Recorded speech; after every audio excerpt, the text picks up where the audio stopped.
नमस्कार dear students, hello, कैसे हैं आप सभी। Welcome to Scholar Study Centre. मैं रॉबिन चौधरी आपका एक बार फिर हार्दिक स्वागत करता हूं। दोस्तों, जैसा आप जानते हैं हमारी 30 डे स्कोर बूस्टर सीरीज चल रही है। किसको टारगेट करते हुए? हमारी 30 डे स्कोर बूस्टर सीरीज चल रही है एसएससी सीजीएल के टीयर 2 इंग्लिश सेक्शन को टारगेट करते हुए चल रही है, जिसमें हम प्रीवियस ईयर क्वेश्चंस पर बेस्ड आपकी सीरीज लेकर आए हैं। एंड उस सीरीज से हमारी कोशिश है कि आपकी ज्यादा से ज्यादा प्रैक्टिस हो सके। ये फ्री ऑफ द कॉस्ट आपको प्रैक्टिस सीरीज प्रोवाइड की जा रही है। एंड आज हमारा इस सीरीज का डे 9th है, यानी 9th पार्ट है। एंड आज की सीरीज में, आज के सेशन में हम करने वाले हैं सीजीएल टीयर 2 का 3 मार्च 2023 को जो एग्जाम कंडक्ट हुआ था एसएससी सीजीएल टीयर 2 का, उसका वोकैब बेस्ड क्वेश्चंस, जिसमें आपके वोकैबुलरी के सिनोनिम्स, एंटोनिम्स, आपके इडियम्स, आपके स्पेलिंग से रिलेटेड क्वेश्चंस आज हम डिस्कस करने वाले हैं।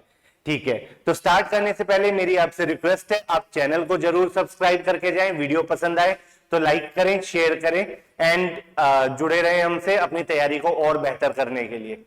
चलिए दोस्तों, आगे बढ़ते हैं, क्वेश्चन लेते हैं। आज के सेक्शन का पहला क्वेश्चन, आज का हमारा पहला क्वेश्चन कहता है हमसे दोस्तों, select the most appropriate meaning of the highlighted idiom. ठीक है, एक ईडियम गिवन है एंड उस ईडियम का हमें करेक्ट मीनिंग यहां पर ऑप्शंस में से, गिवन ऑप्शंस में से देखना है। तो देखते हैं। The team members seem to be running around in circles. ठीक है, जो टीम के सदस्य हैं वो रनिंग अराउंड इन सर्कल्स में प्रतीत हो रहे हैं। क्या यहां पर हमारे पास गिवन ईडियम है? Running around in circles. क्या है? Running around in circles. आप खुद सोच के देखिए दोस्तों, एक सर्कल में आप घूम रहे हैं, ठीक है, नतीजा कोई भी नहीं निकल रहा है, मेहनत आपकी पूरी लग रही है, जहां से चल रहे हैं वहीं को लौट के आ रहे हैं, काम कुछ भी नहीं हो रहा है, you are just running around in circles. इसका मतलब होता है कि आप मेहनत तो बहुत कर रहे हैं लेकिन आपके पास एंड रिजल्ट नहीं आ रहा है, आपके पास जो चीज आप अचीव करना चाह रहे हैं उस चीज को अचीव नहीं कर पा रहे हैं। सो यहां पर ऑप्शंस देखते हैं कि कौन सा सबसे क्लोजली एसोसिएटेड ऑप्शन है हमारे पास। टू बी एक्सट्रीमली सक्सेसफुल, नहीं, ये गलत हो जाएगा दोस्तों, क्योंकि मेहनत की जा रही है और मेहनत का कुछ भी अचीवमेंट तो हो नहीं रहा है, सो सक्सेसफुल तो हो नहीं रहे हैं। Second option, hardly any time to breathe. अच्छा, सांस लेने की भी फुर्सत नहीं है, ठीक है भाई, होंगे, ज्यादा बिजी होंगे, बट हमारे पास अचीवमेंट के नाम पे कुछ भी यहां पर नहीं बोला गया है। थर्ड ऑप्शन की बात करते हैं, to be very active but with few results. Right, देखिए मेहनत बहुत हो रही है, एक्टिव बहुत है, बट विद फ्यू रिजल्ट्स, लेकिन उसकी अचीवमेंट ना के बराबर है। अचीव जो करना चाह रहे हैं वो चीज अचीव तो हो नहीं रही है, मेहनत कितनी भी कर लो, सर्कल में कितना भी घूमते रहो, लेकिन जो चीज आपसे अचीव नहीं हो रही है वो चीज आप नहीं कर पा रहे हैं, जो चीज आपका टारगेट है वो चीज आप नहीं अचीव कर पा रहे हैं। तो आई होप ये ईडियम आपको क्लियर है। रनिंग अराउंड इन सर्कल्स का मतलब है to be extremely devoted for something. आप मेहनत भी कर रहे हैं, एक्सट्रीमली हार्ड वर्किंग है, but you are not achieving the desired result for something. ठीक है, चलिए सेकंड क्वेश्चन लेते हैं दोस्तों। नेक्स्ट क्वेश्चन हमसे कहता है, question number 2, select the most appropriate antonym of the underlined word. ठीक है, हमें क्या करना है? एंटोनिम। अच्छा, एंटोनिम एंड सिनोनिम्स के लिए मैं आपसे एक बात बोलना चाहूंगा। एग्जाम को जब भी हम सोल्व करते हैं, मतलब जब एग्जामिनेशन सेंटर में बैठते हैं, बहुत बार हमारे साथ ऐसा होता है कि हमने वर्ड देखा, वर्ड का मीनिंग हमें पता है, लेकिन हम क्या कर जाते हैं, सिनोनिम पूछा है तो जल्दबाजी में एंटोनिम टिक कर जाते हैं, एंटोनिम पूछा है तो जल्दबाजी में सिनोनिम टिक कर जाते हैं। सो आपको बहुत ध्यान से पहले आपके माइंड में रख लेना है कि आपसे सिनोनिम पूछा गया है या एंटोनिम पूछा गया है। ठीक है, कई बार ऑप्शंस को देख के हमें लगता है कि अच्छा सिनोनिम पूछा था, ये पहला ही ऑप्शन मैच हो रहा है, हम टिक कर देते हैं। ये गलती आपको नहीं करनी है। देखते हैं हमारा वर्ड क्या है। The reputed officer was removed from his post as he was having a clandestine affair। ठीक है, जो वो रेप्यूटेड ऑफिसर था, जो काफी इज्जतदार ऑफिसर था, उसको अपनी पोस्ट से हटा दिया गया क्योंकि उसका एक क्लैंडेस्टाइन अफेयर चल रहा था।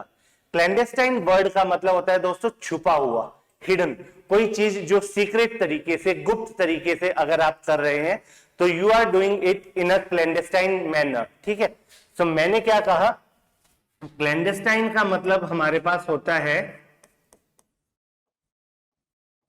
हिडन। क्या होता है? हिडन, यानी कि कोई काम जो किया जाए कैसे, डन इन अ सीक्रेट वे, यानी कोई काम जो छुपे हुए तरीके से, गुप्त तरीके से किया जाए या किसी चीज को गुप्त रखा जाए, तो उसे आप क्या कहते हैं? क्लैंडस्टाइन कहते हैं। ऑप्शंस देखते हैं। पहला ऑप्शन है सेरेप्टिटियस। ठीक है, सेरेप्टिशियस जो वर्ड है इसका मतलब भी वही होता है जो क्लैंडस्टाइन का मतलब होता है। सेरेप्टिशियस का मतलब होता है दोस्तों एक हिडन चीज, गुप्त चीज, या जो एक ऐसा काम जो सीक्रेट वे में किया जाए। सेरेप्टिशियस यानी कि हिंदी में लिख देता हूं मैं आपके लिए, गुप्त, छुपा हुआ, हिडन। ठीक है, सीक्रेट जो चीज है, सीक्रेट मैनर में जो काम किया जाता है उसे आप सेरेप्टिशियस कहते हैं। सो यहां पर हमारा एंटोनिम पूछा हुआ था, राइट। सो ये तो आपका सिनोनिम हो गया। सेरेप्टिशियस क्या है? इस क्लैंडस्टाइन का सिनोनिम है। तो देखते हैं, एंटोनिम ढूंढते हैं। अब कोई चीज छुपी हुई है, उसका एंटोनिम वही होगा जो बहुत ओपन है, सबको विजिबल है, सबको देखने को मिल रहा है, समझ में आ रहा है, सबको, सबके सामने ओपन है, खुली किताब की तरह है, ओपन बुक की तरह। ठीक है, दूसरा है ओवर्ट। ठीक है, ओवर्ट का मतलब होता है बिल्कुल इससे उल्टा, done in an open manner. खुले तौर पर कोई काम किया गया है, खुले तौर पर कोई काम किया गया है, छुपाकर नहीं किया गया, सभी के सामने कोई काम किया गया है, उसे आप बोलते हैं क्या? ओवर्ट। ओवर्ट, ये एग्जैक्टली अपोजिट है। अपोजिट है, किसके अपोजिट है? कोवर्ट। कोवर्ट का मतलब होता है आपका सरेप्टिशियस या क्लैंडस्टाइन, यानी कोवर्ट का मतलब भी होता है छुपा हुआ, छुपा कर किया जाने वाला काम। एंड कोवर्ट का एंटोनिम ओवर्ट होता है, जो खुले तौर पर, ओपन मैनर में किया जाता है। सो यहां पर आपका राइट आंसर क्या है? ओवर्ट हो जाएगा। क्लैंडस्टाइन का एंटोनिम पूछा है, सो क्लैंडस्टाइन मतलब hidden, done in a secret वे, गुप्त। सरेप्टिशियस का भी वही मतलब है, कोवर्ट का मतलब भी वही है, एंड ओवर्ट का मतलब बिल्कुल उल्टा है इससे, कि जो काफी ओपन मैनर में किया गया है। थर्ड वर्ड देख लेते हैं, एमरस। ओके, एमरस का मतलब होता है कामुकतापूर्ण। जैसे अगर आपकी किसी पर्सन को लेके सेक्सुअल डिजायर्स है, if you lust for somebody, then यहां पर हम वर्ड यूज करते हैं एमरस। ठीक है, एमरस का मतलब होता है having sexual desires for someone, यानी कामुकतापूर्ण, किसी के लिए आप लस्ट कर रहे हैं, देन यहां पर सही वर्ड होगा एमरस। ठीक है, देन है हमारा कैजुअल। कैजुअल का मतलब होता है बहुत ही इनफॉर्मल टाइप में, बहुत रिलैक्स्ड, बहुत कुछ भी सीरियस नहीं है, यानी कि एक relaxed and non serious type of thing. Relax and non serious यहां पर वर्ड्स होते हैं किसके लिए? कैजुअल के लिए। सो आई होप यहां पर आपको चीजें क्लियर है। क्लैंडस्टाइन यानी छुपा हुआ, hidden, done in a secret वे, उसका एंटोनिम है overt, done in an open manner. Overt का एंटोनिम यानी छुपा हुआ यानी कोवर्ट, कोवर्ट सिनोनिम हो जाएगा सरेप्टिशियस एंड क्लैंडस्टाइन दोनों का। एमरस का मतलब होता है किसी के लिए लस्ट रखना, having sexual desires for someone, and casual का मतलब हो गया यहां पर रिलैक्स एंड नॉट सीरियस। ठीक है, सो यहां पर इतने सारे वर्ड्स से आपने मीनिंग देखे। चलिए आगे बढ़ते हैं। अगला क्वेश्चन है हमारा, select the most appropriate meaning of the highlighted idiom. Idiom है, उसका मीनिंग हमें देखना है। It was a catch 22 situation for the manager. क्या ईडियम है आपके पास? Catch 22 situation.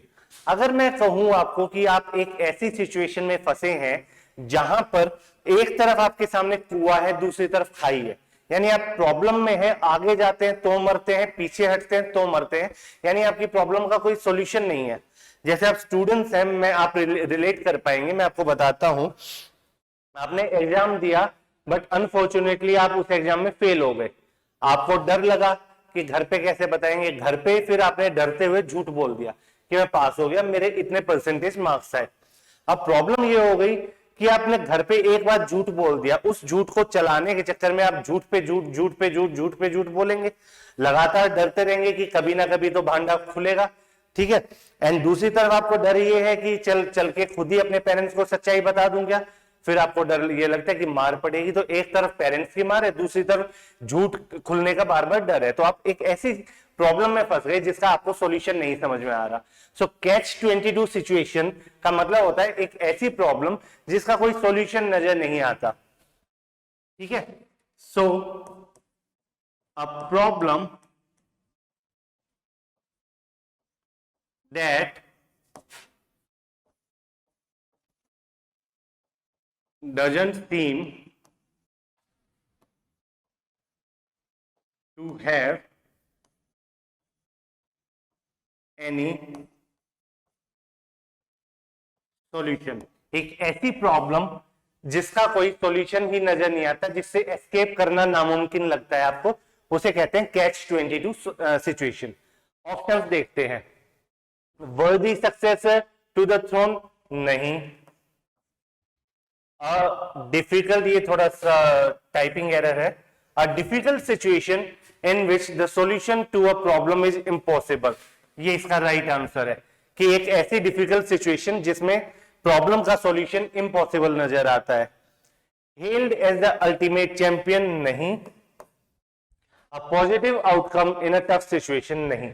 तो आपके पास ऑप्शन बी, ऑप्शन 2 जो है, a difficult situation in which the solution to a problem is impossible, ये करेक्ट मीनिंग हो जाएगा किसका, कैच 22 सिचुएशन का। मैंने भी वहां पर उसका मीनिंग लिख दिया है। तो आई होप ये आपको क्लियर है। नेक्स्ट क्वेश्चन है, select the sentence that contains no spelling errors. Okay, हमें सेंटेंस वो सेलेक्ट करना है जिस सेंटेंस के अंदर किसी भी वर्ड में कोई स्पेलिंग एरर नहीं है, ठीक है।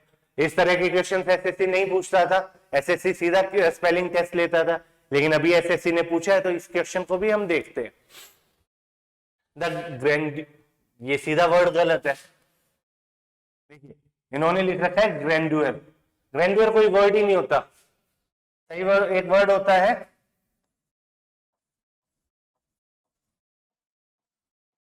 ग्रैंड्योर। ग्रैंड्योर का मतलब होता है भव्यता।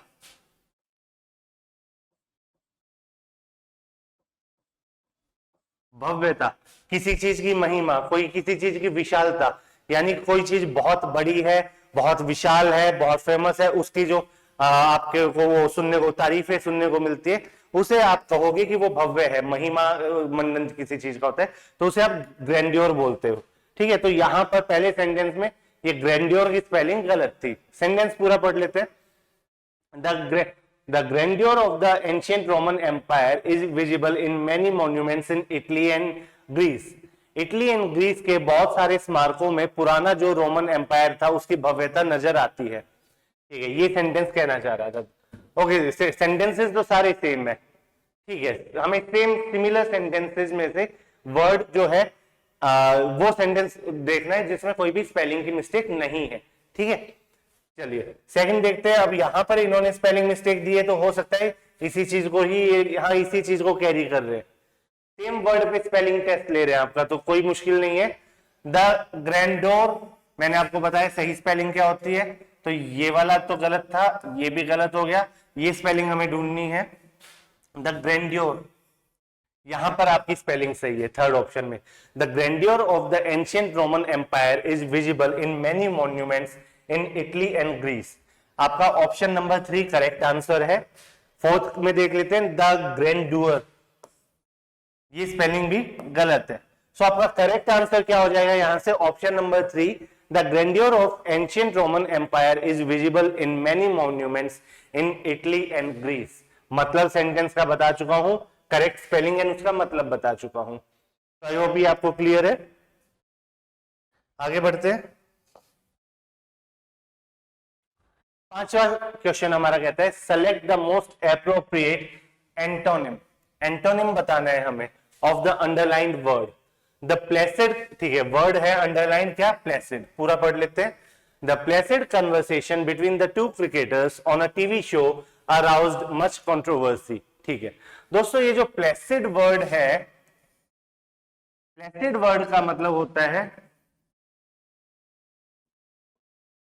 शांत, यानी कोई ज्यादा शोर शराबा नहीं है, किसी प्रकार की एंजाइटी, गुस्सा नहीं है, बिल्कुल काम है। ठीक है, प्लेसिड का मतलब क्या होता है, काम, बिल्कुल शांत।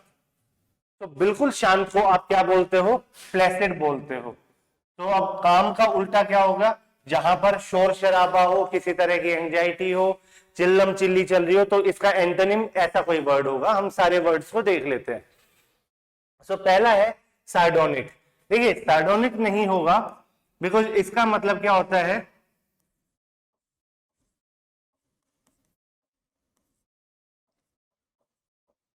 ह्यूमिलिएटिंग। जब आप किसी को अपने से छोटा समझते हो, उसको इंफीरियर, खुद को सुपीरियर समझ के कमेंट्स मारते हो, ठीक है, टोंट मारते हो आप उसे, सो बेसिकली आपकी टोन होती है सार्डोनिक। आप ह्यूमिलिएटिंग, सामने वाले की बेइज्जती कर रहे हो, आपकी टोन कैसी हो जाती है, आयरनिक, विडम्बना है, आप उस पे कमेंट्स पास कर रहे हो। देन आयरनिक के साथ सार्केस्टिक, ठीक है, ये सारे मीनिंग हो जाते हैं किसके, सार्डोनिक के। एंड हिंदी में इसको कहते हैं तिरस्कारपूर्ण, किसी का, सामने वाले का तिरस्कार कर रहे हो आप, उसकी बेइज्जती करने की कोशिश कर रहे हो, तो उसके लिए सार्डोनिक वर्ड का यूज होता है। सो शांत का तो एंटोनिम नहीं होगा, राइट। सॉरी, थोड़ा गले में आज मुझे प्रॉब्लम है, आई होप मेरी आवाज ठीक तरीके से आ रही है। आप लोगों का एग्जाम सर पे है, बिल्कुल लास्ट 30 डेज बचे हैं, तबीयत अलाउ नहीं कर रही थी क्लास लेने के, फिर भी मुझे ये था कि जो सीरीज मैंने स्टार्ट की है उसको बीच में मैं ड्रॉप नहीं करूंगा। 2-3 दिन से बोलने में काफी प्रॉब्लम हो रही थी। चलिए नेक्स्ट वर्ड देखते हैं हमारा इनएप्रोप्रिएट। देखिए उसका एंटोनिम जो है प्लेसिड का, शांत काम, वो आपका इनएप्रोप्रिएट भी नहीं होगा। इनएप्रोप्रिएट का मतलब होता है अनुचित, अनुचित जो चीज अनफिटिंग है, सुटेबल नहीं है, अनसुटेबल है किसी चीज को लेकर। सो इनएप्रोप्रिएट का मतलब होता है अनुचित, यानी कि अनफिटिंग एंड अनसुटेबल, अनुचित, इनएप्रोप्रिएट। देन आपका है इनफॉर्मल। इनफॉर्मल है जो कैजुअल है, कैजुअल है, जो बिल्कुल रिलैक्स्ड है, ठीक है, फ्रेंडली है। ये इसके सिनोनिम्स हो गए किसके, इनफॉर्मल के। ये बिल्कुल भी सीरियस नहीं है, नॉन सीरियस है, कैजुअल है, रिलैक्स्ड है, फ्रेंडली है। तो ये तीनों तो इसके एंटोनिम्स नहीं बने हैं यहां पर। चौथा देखते हैं एंग्री, गुस्सा। देखिए वो शांत है, बिल्कुल काम है, एंग्री यहां पर गुस्सा, उसका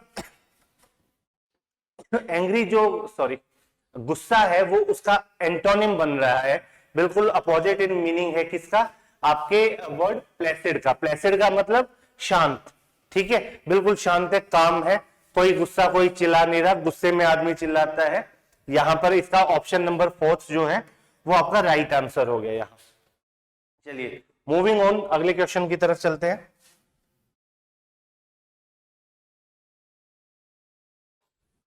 select the incorrectly spelled word. Okay, गलत स्पेलिंग वाला वर्ड हमें ढूंढना है इन 4 ऑप्शंस में से। ग्रीव सही है, ग्रोन सही है, गारंटी, देखो यहां पर ए आना चाहिए, गारंटी गलत है। उनकी मीनिंग भी बताता हूं अभी।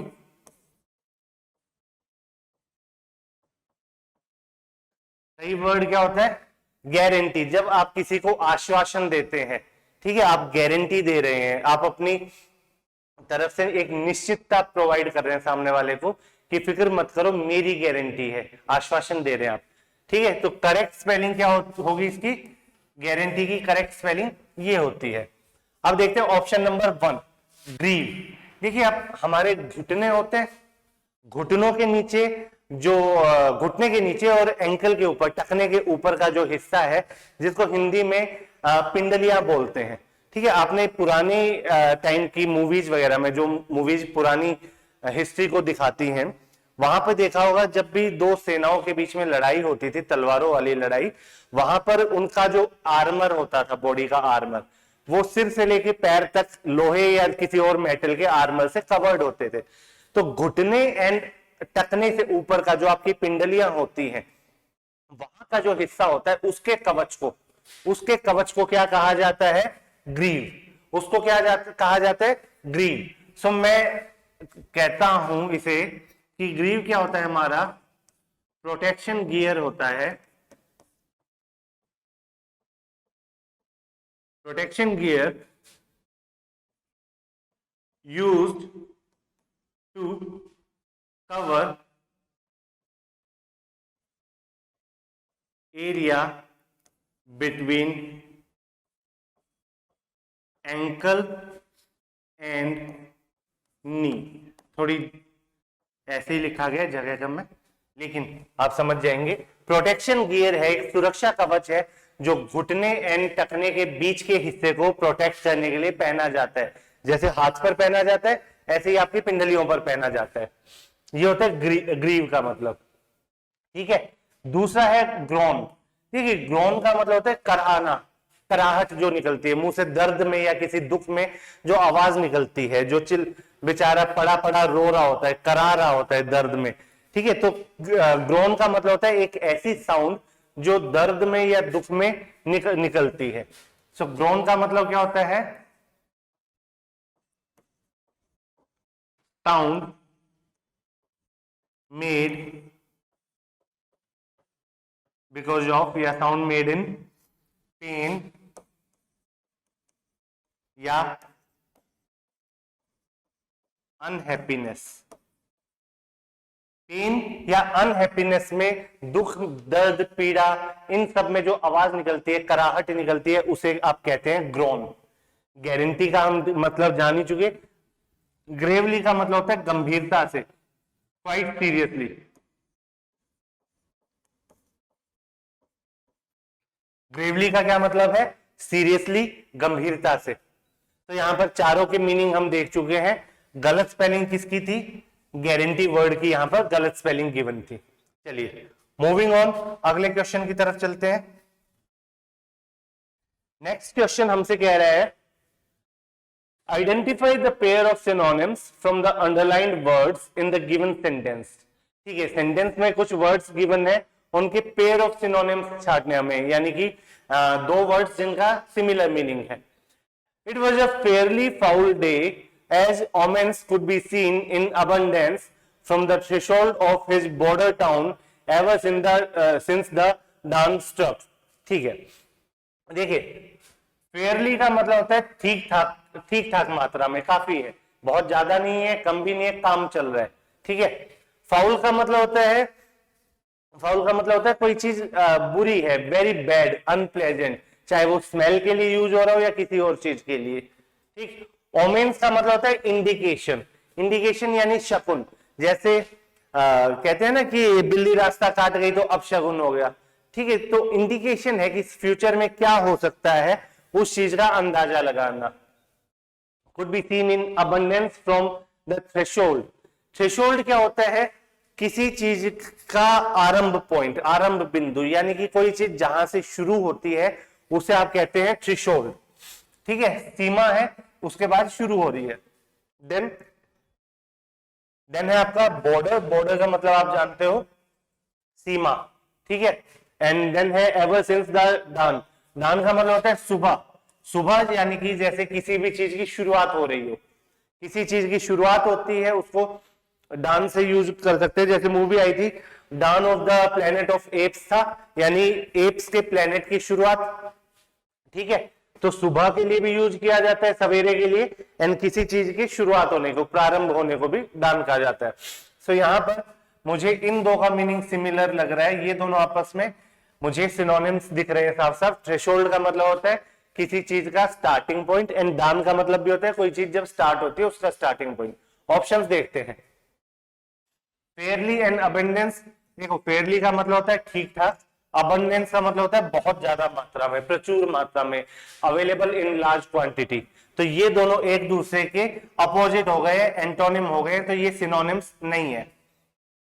फाउल एंड ओमेन्स, फाउल का मतलब मैंने आपको बताया वेरी बैड या अनप्लेजेंट। ओमेन्स का मतलब मैंने आपको बताया इंडिकेशन, शकुन, अंदाजा कि फ्यूचर में क्या चीज हो सकती है उसके बारे में एक अंदाजा करना। सो इनका भी आपस में रिलेशन नहीं है।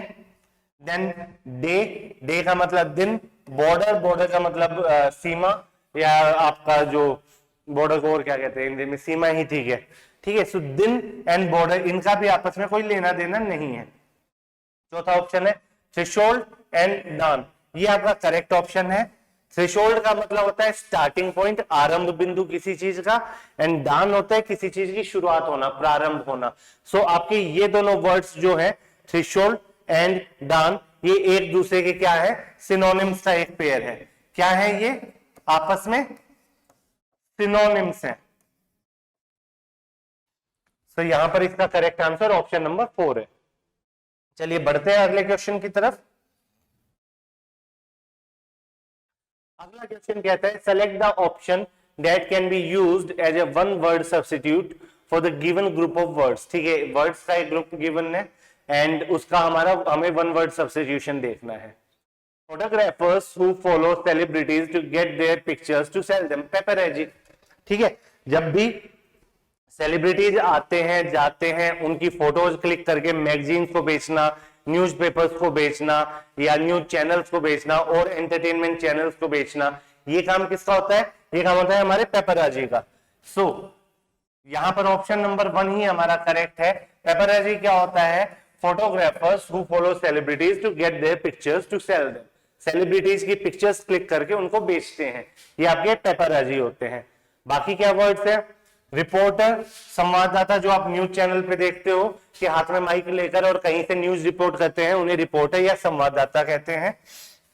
फिर है एडिटर, न्यूज़पेपर में होते हैं कि जो न्यूज़पेपर की फाइनल सेटिंग होती है, फाइनल चीजें, कौन सी चीज जाएगी कौन सी नहीं जाएगी, क्या चीज न्यूज़पेपर में जाने के लायक सही है क्या नहीं है, संपादक हमारा, उसे आप एडिटर कहते हैं। देन इंटरव्यूअर, जो बंदा इंटरव्यू लेता है, यानी इंटरव्यू यानी साक्षात्कार, और साक्षात्कार लेने वाला साक्षात्कार करता। सो इंटरव्यू कंडक्ट करने वाला बंदा इंटरव्यूअर, एडिटर संपादक, रिपोर्टर संवाददाता। आई होप इन तीनों का मतलब आपको क्लियर है। चलिए नेक्स्ट क्वेश्चन की तरफ चलते हैं।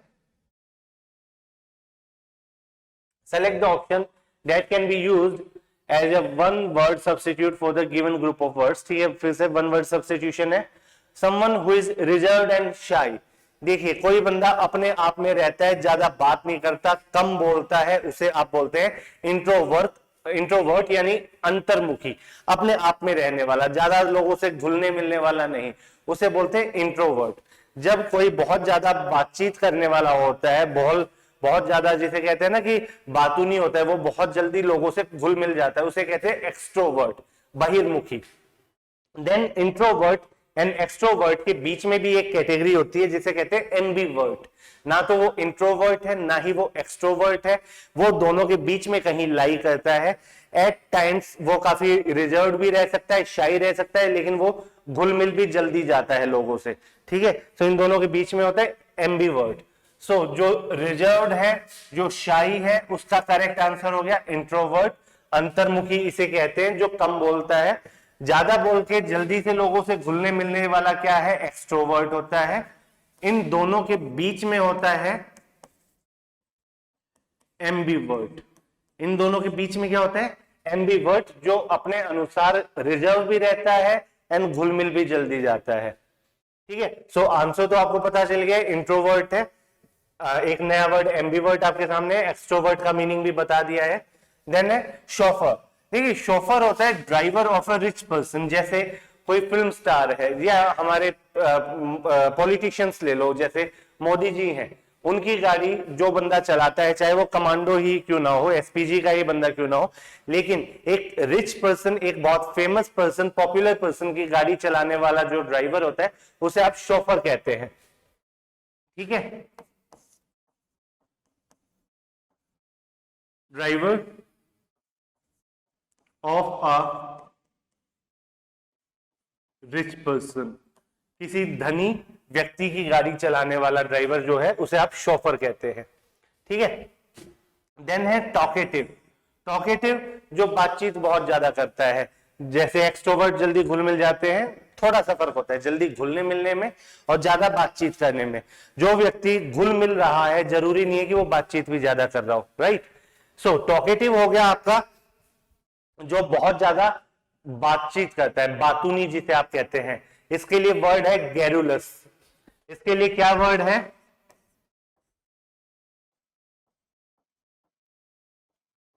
गैरुलस। ठीक है, एक और वर्ड होता है वर्बोस जो ज्यादा बात करता है। सो यहां पर करेक्ट आंसर इंट्रोवर्ट था आपका, रिजर्व्ड एंड शाई के लिए। बाकी 3 वर्ड्स के मीनिंग मैंने आपको बता दिए। आई होप आपको यहां से कुछ सीखने को मिला है इस क्वेश्चन से भी। नेक्स्ट क्वेश्चन की तरफ चलते हैं।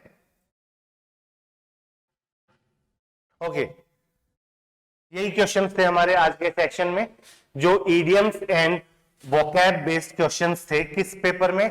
3 मार्च 2023 के एसएससी सीजीएल मेंस के एग्जाम में यही क्वेश्चंस थे। चलिए विदा लेता हूं आपसे, अगले सेक्शन में मिलता हूं। एंड अगले सेक्शन में भी हम एक सेक्शन उठा के लाएंगे किसी पेपर का, प्रीवियस ईयर पेपर का। सीजीएल अभी टीयर 2 का मेंस हम डिस्कस कर रहे हैं, उसी की सीरीज चलाएंगे। मेंस की सीरीज खत्म हो गई, हम टीयर 1 की भी सीरीज स्टार्ट करेंगे। चलिए तब तक के लिए ध्यान रखिए अपना, अच्छे से पढ़ाई करते रहिए एंड अपनी तैयारी में जी जान से लगे रहिए। चैनल को प्लीज सब्सक्राइब करके जाइए। वीडियो पसंद आई हो तो लाइक करें, शेयर करें। चलिए दोस्तों, thank you so much, have a great day and जय हिंद दोस्तों।